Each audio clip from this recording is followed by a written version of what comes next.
നമസ്കാരം. ഇത് ശ്രീദീപ്. 5ാം ക്ലാസ്സിൽ പഠിക്കുന്ന സമയത്ത് ശ്രീദീപ് ചെയ്ത വർക്കുകളായത്.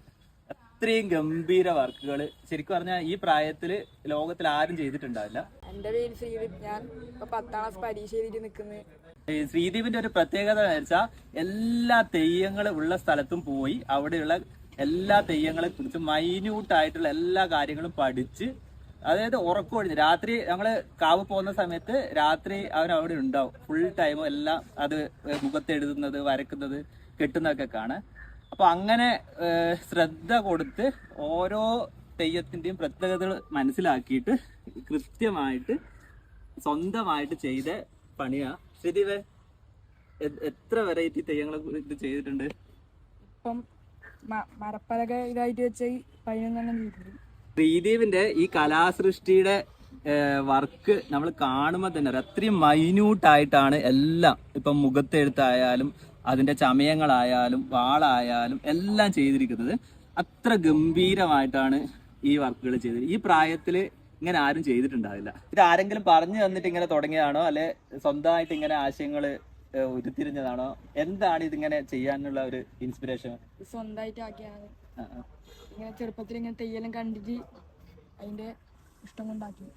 ശരിക്ക് കണ്ണപുരം എന്ന് പറയുന്നത്, ശ്രീദീപിന്റെ വീട് കണ്ണപുരത്താണ്, കണ്ണപുരത്താണ്. കണ്ണപുരം എന്ന് പറയുന്നത് തെയ്യങ്ങളുടെ ഒരു ഗ്രാമം. ചുറ്റും നമ്മുടെ വീടിന്റെ ചുറ്റും ശരിക്കും പറഞ്ഞാൽ കുറേ കോട്ടങ്ങൾ അല്ലെങ്കിൽ തെയ്യക്കാവുകളൊക്കെ ഉണ്ട്. അപ്പൊ അവിടെയൊക്കെ കളിയാട്ടം നടക്കുന്ന സമയത്ത് ശ്രീദീപിനെ കാണുക ഇത് മുഖത്തെഴുതുന്ന സ്ഥലത്ത് അല്ലെങ്കിൽ വരക്കുന്ന സ്ഥലത്ത്, കെട്ടുന്ന സ്ഥലത്തൊക്കെ പോയി നോക്കുന്നതൊക്കെയാ. അപ്പൊ അവിടെ അത്രയും സൂക്ഷ്മമായിട്ട് നിരീക്ഷിച്ചിട്ടാണ് അല്ലെ ഇത് ചെയ്തതല്ലേ. നമ്മള് എല്ലാരും പറയും ശ്രീദീപ് ഇങ്ങനെ നോക്കുന്നത്. രാത്രിയൊക്കെ ഉറക്കമൊഴിഞ്ഞ്, രാത്രി കാലങ്ങളിലാണ് തെയ്യങ്ങൾ കൂടുതലുണ്ട്. അപ്പൊ രാത്രി ഉറക്കമൊഴിഞ്ഞ് 2:30, 3:30 പോകാറില്ലേ. ശരിക്കും അലാം വെച്ചിട്ട് 5ാം ക്ലാസ് പഠിക്കുന്ന സമയത്ത് തന്നെ അലാം വെച്ച് രാത്രി എഴുന്നേറ്റ്, ശരിക്കും നമുക്കൊക്കെ ഭയങ്കര അത്ഭുതമാണ് ഇത്രയും ഈ പ്രായത്തില് ഒരു കുഞ്ഞ് ഇതുപോലെ ചെയ്യുന്നത്. ശരിക്കും കണ്ണപുരത്ത് മാത്രമല്ല, ഈ കണ്ണൂർ ജില്ലയിലെ പല കാവുകളിലും പോയിട്ട് അവിടുത്തെ തെയ്യങ്ങളുടെ പ്രത്യേകത. ഇപ്പം ഇതിനോട് ചോദിച്ചാൽ ഈ നാട്ടിലെ എല്ലാ തെയ്യങ്ങളുടെ പേരറിയാം. അങ്ങനെ അറിയുന്നവർ വളരെ ചുരുക്കം. ഇത്രയും പ്രായം കുറഞ്ഞ ഒരു കുട്ടിക്ക് നാട്ടിലെ തെയ്യങ്ങളുടെ പേരുകൾ, അതിന്റെ അലങ്കാര ഇത് ഒക്കെ അറിയും എന്നുള്ളതാണ് പ്രത്യേകത. ഓരോ തെയ്യങ്ങളും ഒന്ന് പരിചയപ്പെടുത്താവോ ശ്രീദീപൻ? തെക്കങ്കരിയാത്തം കൈകൊള്ളുന്ന പറഞ്ഞ ഒരു തെയ്യാണ്. കണ്ണവരെ തെക്കങ്കരിയാത്തം കൊടുത്ത് കെട്ടിയാടുന്നത് അപൂർവമായ തെയ്യാണ്. വളരെ അപൂർവമായിട്ടുള്ള തെക്കങ്കരിയാത്തം കോട്ടത്തിൽ കെട്ടിയാടുന്ന 2 തെയ്യങ്ങളായത്. നങ്ങോളങ്ങര ഭഗവതി, അതിന്റെ ഇത് തീപ്പന്തല്ലേ അല്ലേ? അതിന്റെ തീപ്പന്തം കണ്ടോ, വാള്. ഇത് എന്ത് ഉപയോഗിച്ചിട്ടാണ് ഈ ഇത് ചെയ്തത്? മെറ്റീരിയൽ ഉപയോഗിച്ചിട്ടാ? ഇത് കളിമണ്ണിൽ ബോഡി ആക്കിയിട്ട് പിന്നെ ഫോം ഷീറ്റും നൂലും ഇതെല്ലാം വെച്ചിട്ട് അതിന്റെ അലങ്കാര പണിയെടുക്കും. മുത്തപ്പൻ, ഇത് നമ്മുടെ പ്രശസ്തമായിട്ടുള്ള പറശ്ശിനിക്കടവ് മുത്തപ്പന്റെ രൂപമാണ്. ഇതിന് തെക്കൻ കുളിക എന്നാന്ന് പറയുക. പ്രത്യേകത ഇത് വലിയ മുടിയായിരിക്കും, പിന്നെ ഇതിൽ പൊയ്ക്കാലുണ്ടാവും, അതിൽ കയറിയിട്ട് നടക്കും. തന്നെ ഇതിന്റെ മെയിൻ പ്രത്യേകത എന്ന് പറയാം. ശരിക്ക് ഇത് ഓലയിലല്ലേ ഇത് ചെയ്യാ? ഓലയിൽ ചെയ്യുന്നത് ഇവൻ പേപ്പറിൽ ചെയ്തിട്ടുണ്ട്. അപ്പൊ ഇതിന് പൊയ്ക്കാലുണ്ടാവും, ഇത്രയും ഹൈറ്റും ഉണ്ടാവും. ആ ഹൈറ്റിന്റെ പ്രൊപ്പോർഷനൊക്കെ അത്ര കൃത്യമായിട്ടാണ് ചെയ്തത് എന്നുള്ളതാണ് ഏറ്റവും വലിയ കാര്യം. തിരുവപ്പൻ എന്ന് പറഞ്ഞ തെയ്യാണ്. ഈ ഗുളികൻ തെയ്യത്തിന്റെ ഞാൻ വേറെ രീതിക്ക് ചെയ്ത ഒരു ഇതാണ്. മന്ത്രഗുളി എന്നാണ് പറയുക. കുഞ്ഞാറ് വർത്തി എന്നാണ് പറയുക. ഇത് ഈ നാട്ടിലെ അപൂർവമായ ഒരു തെയ്യാണ്. ഇത് കുടിവീരൻ, നാഗണ്ണി, ഇത് തിരുവപ്പന, ഇത് രക്തയാമുണ്ടി, ഇത് തൊണ്ടച്ചൻ, ഇത് വില്ലുംപിരാട്ടി. നമ്മളെ നാട്ടിൽ തന്നെ കുറേ കാവ് കെട്ടിയാടുന്നുണ്ട്. കിഴക്കേ കാവ്, തെക്കാരിത്തം കോട്ട, അങ്ങനെ കുറേ കാവിൽ ഇത് കെട്ടിയാടുന്നുണ്ട് ഈ തെയ്യം. ഇതിന് കരുവാൾ ഭഗവതി എന്ന് പറയാ. ഇത് ഈ നാട്ടില് അപൂർവമായി തന്നെ കെട്ടിയാടുന്ന വേറൊരു തെയ്യമാണ്. വിഷ്ണുമൂർത്തി എന്ന് പറയാ. ഇത് അധിക കാവിലും ഉണ്ടാവുന്ന ഒരു തെയ്യമാണ്. ഭൈരവൻ എന്നിട്ട് പേരുള്ളൊരു തെയ്യാണ്. ഇത് ബാലി എന്ന് പറഞ്ഞിട്ടുള്ള പേരുള്ളൊരു തെയ്യാണ്.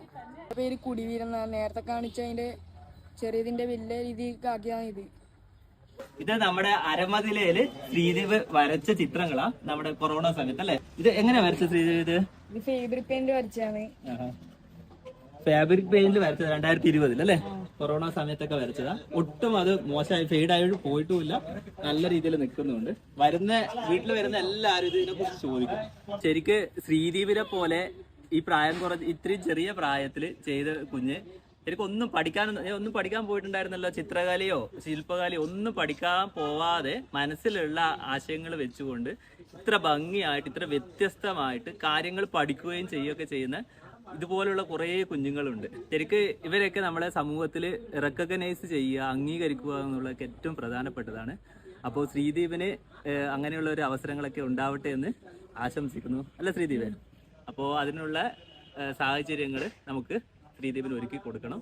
വളരെ ഭയങ്കര നന്നായിട്ടുണ്ട് ഈ പ്രായത്തിൽ ഇത് ചെയ്തതിന്. അപ്പോൾ വളരെ സന്തോഷം ശ്രീദീപ്. ഇനി എന്താ പരിപാടി ഇന്ന്? ഇപ്പൊ തെയ്യങ്ങളെ പോകണം.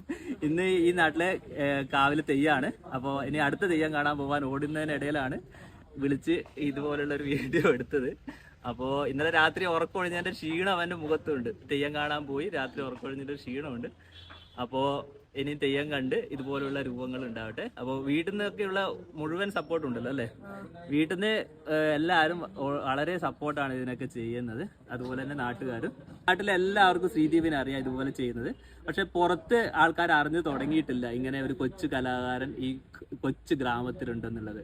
അപ്പോൾ അതിനുള്ളൊരു അവസരമായിട്ട് ഈ വീഡിയോ മാറട്ടെ എന്ന് ആശംസിക്കുന്നു. എല്ലാവരും ശ്രീദീപിന്റെ ഈ കലയും സപ്പോർട്ട് ചെയ്യണം. വളരെ സന്തോഷം ശ്രീദീപ്. അപ്പോൾ അടുത്ത തെയ്യത്തിനേക്കുള്ള കാവിലേക്ക് ഓടിക്കും.